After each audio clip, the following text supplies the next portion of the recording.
Welcome to another episode of the Glam Reaper podcast. I'm your host, Jennifer Muldowney, aka the Glam Reaper herself. And today I'm back talking to the Modern Mortician. And we are talking not for profit funeral homes. Were they a thing before? Can they be a thing for the future? Let's find out.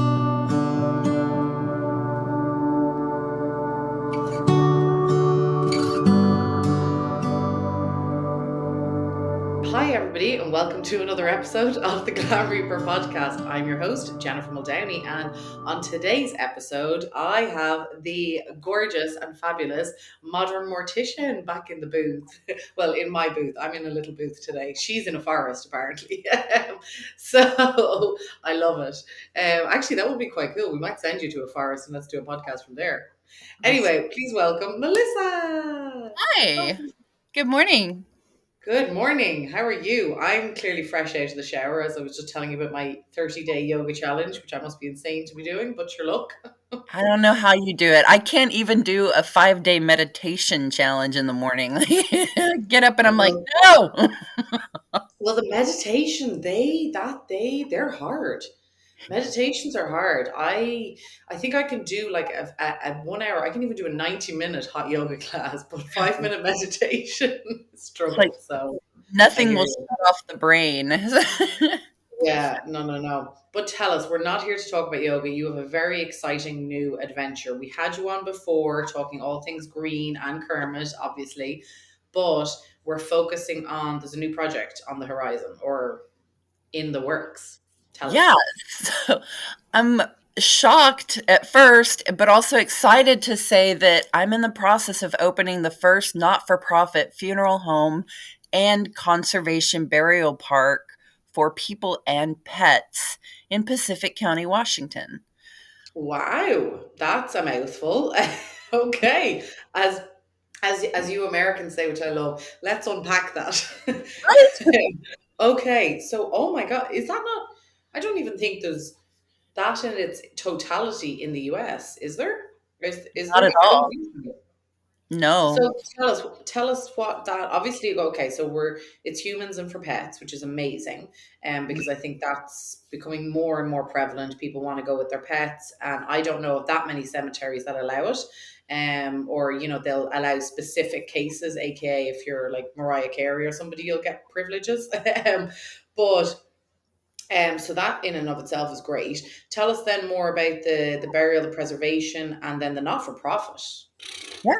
Oh, So the initial goal was to have conservation burial land for people and pets where it would be affordable because that was the biggest hindrance for families when you gave them the options. If they wanted natural burial, the cost of a plot usually could price them out if finances were an option or a factor. So I was like, okay, well, if we can create the conservation burial land where this land is protected for nature, for animals, and for the people and pets buried there, um, if we knock that out, that's going to help people that can't afford, final dispositions. But then I was like, I have started 3 funeral homes for 3 other people. And every time I've left that business, I've felt gross about what transpired there from the time I joined to the time I left, where in the past maybe corners were cut because of time, or I'm not paying you to do this, or the family didn't pay me for you to do this. I was like, let's take the money off the table and make it a community project where the money from the funeral home benefits the conservation park and the funeral home for everyone. Um, but then, anybody can use it that's in the area. yeah. Yeah. Amazing. I mean, it's like I joked about mind blown earlier, just because it's not that everybody in the funeral space is profit conscious, but a not for profit is definitely highly unusual, if rare. If I don't know of another one, to be honest. How do you envision? So, has this started this project? The nonprofit paperwork has been filed with the state and federally. So we are gearing up. I have every intention of being able to have our first storefront by spring of 2023, and then hopefully land before the end of the year. Wow. And where are you getting your money from then? Are you fundraising? Is that Yeah, oh yeah. no? So, everything that comes from the Naughty Coffin gift shop that I have is funding this preliminary startup costs, all the paperwork that has to be filed, creating the website, different things like that. This next gear up that we're doing, I'm actually doing a presentation to many community members coming up the 1st of December. And there are tax write-offs available. There are sponsorships available where they can have a section of a park named after them. So we're developing out all of these little options for the initial raise with the community. But then, we still have our community of funeral directors online that are involved with this, which there's pretty impressive names too. I'll just send people to my website to learn who they are as it grows out. That's www.theend.green. But yeah, it's just really exciting to see how this is going to work. There's possibility that some of the land could be donated to us from timber companies that are out here that have harvested that land and are regrowing new growth on it. There's so many opportunities out here. And the big goal is to take this model after it succeeds here and replicate it in other parts of the United States where it's needed. And so, I mean, and I'm sure part of what you're going to do in the future is going to have to be fundraising and the community events and stuff like that. I mean, it's I guess what you're aiming for is something is a service for the community built by the community. Have you got your team in place? Are you sort of CEO and you're going to get how have you planned your marketing? Is there going to be embalming offered at all, or is that going to be off the table? It's actually not going to be offered at all. At some point, when we have a full facility and not just a storefront, we may consider bringing in green embalming chemicals. Maybe. Uh, that's not even something I'm even concerned about at the moment. Because it seems like the tides are changing out in this direction where people aren't electing for that. And if they do want that, there is a funeral home that can provide that service.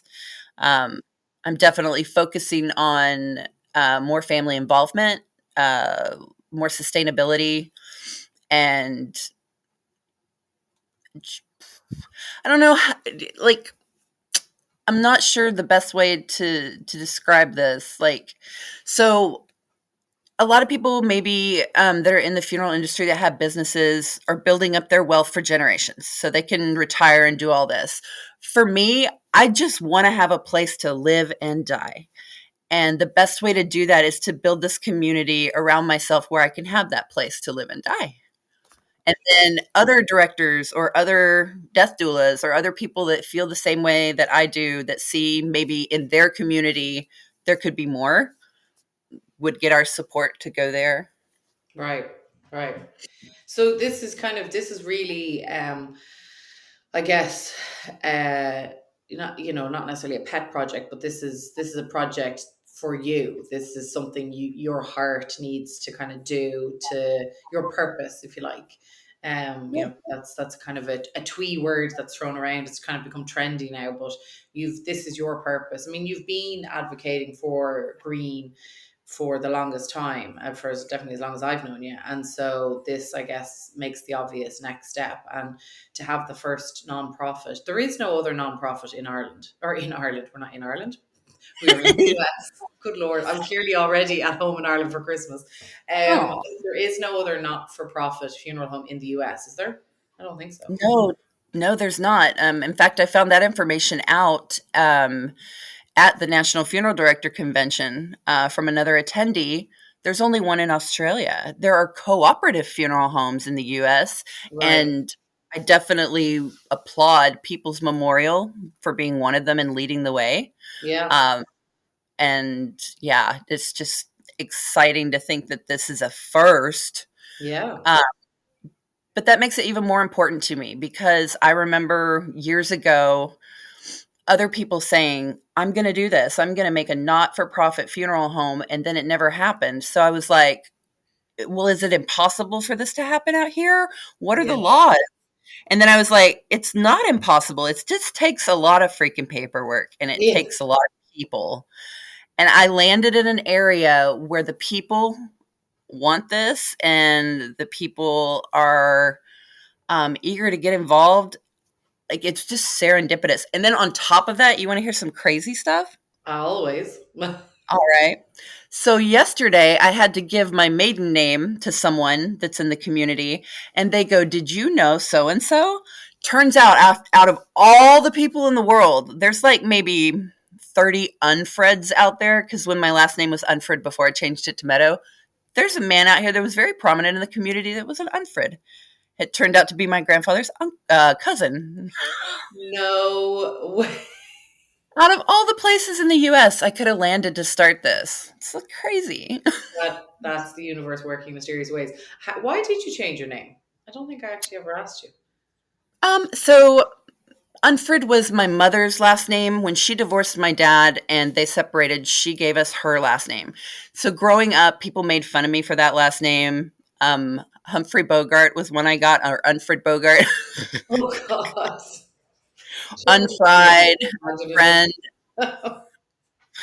So as I got older, I was like, I'm already 43, knocking on 44. I was like, I don't plan on getting married to anybody and I want a cool name. So I'm going to give myself a cool name.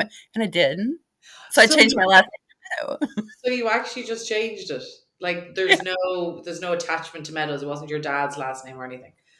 not at all. Oh, it is very The, cool. the cool part to that name was growing up, every Sunday, my grandparents would take us to a small neighboring town and we'd pass a little community called Meadow. And that's where I initially caught it. And I was like, man, I wish my name was Meadow. Well, now it is. It is. Oh my God. I love America. America's wild. You can just do whatever, be whatever. I love it. That's interesting because I was wondering that after I met you at the NFDA, and you said that you had changed, and I walked away thinking, God, that must be her other parent's name or something similar. That's what I was kind of assumed, Yeah. and because friends might have done that too, and I thought, oh, isn't that so cool though that it's like Melissa, Melissa Yeah. Meadows.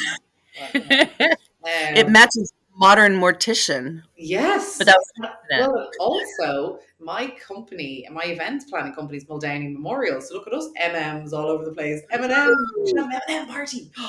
Yes. Ooh, with little Grim Reaper size on them. Yes, yes, I'm You know what here I'm for it. getting you for the holidays. That's gonna be that's gonna be one of the fundraisers we do for you. So you're Absolutely. based in Oregon. No, I'm in Washington, but right on the Oregon coast. The Okay, only thing that Oregon, separates sorry. Yeah, no, it's all right. The only thing that separates me from Oregon is the Columbia River. Like, I can see Oregon. Wow. So I can serve the community of Oregon too. I mean, anybody in that area. But there are several really good funeral homes on that side of the river that they can just bring them to me. They can just come on over. I'll have to make a visit. I do have to. Oregon and Washington and Seattle actually are the kind of three that are on my list. And so maybe 2023 is my year that I do another interstate trip. I did one very many years ago. God, nearly 20 years ago. I did a cross country and then the Pacific Coast Highway. So I think I need to do another one, but different. Yeah, cover some different states. So we'll have to come and visit. Well, this is amazing news. Thank you so much for sharing it with us. We will watch this space. Please share all and any updates with us, and we'll share it with you. Please we'll put all the information, Naughty Coffins, to help Melissa fundraise for this not for profit funeral home and preservation site. And yeah. And what was the website? It was www.theend.green.